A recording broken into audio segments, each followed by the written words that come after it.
and good evening. Tonight we have notable cases under the Mann Act. We'll start with Anwar al-Awlaki, a U.S. Islamic cleric who was investigated regarding violations of the Mann Act. The authorities truly wanted to arrest him regarding plausible ties to the 9/11 hijackers. Before being detained, he fled to Yemen. Then there's Dusan Popov, who was a World War II double agent. He was said to be the inspiration of James Bond and have a very James Bond-esque lifestyle.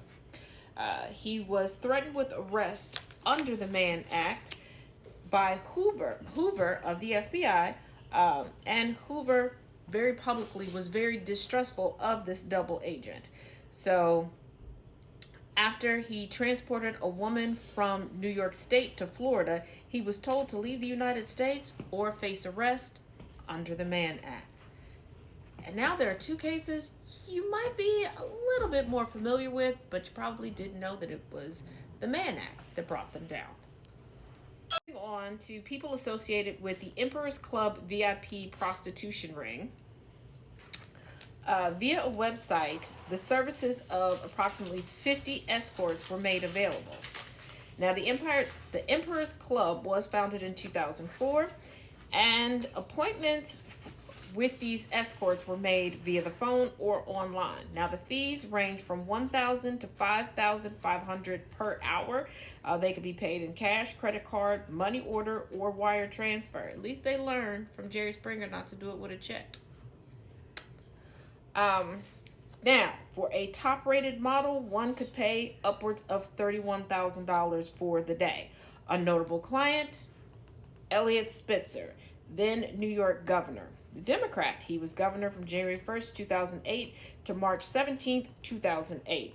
He was listed as client number 9 in the paperwork from a federal investigation.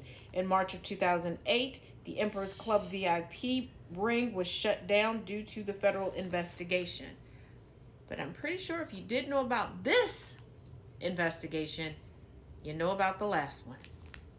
And for our final notable investigation under the Mann Act are people associated with the Fundamentalist Church of Jesus Christ of Latter-day Saints, the FLDS. Let me repeat, the FLDS.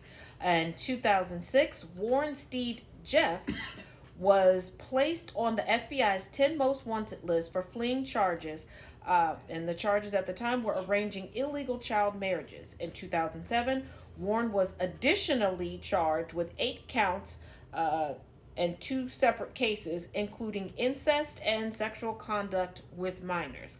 In September of 2007, he was convicted for 2 counts of rape as an accomplice and sentenced to 10 years to life at the Utah State Prison. In 2010, his conviction was overturned via the Utah Supreme Court due to flawed jury instructions.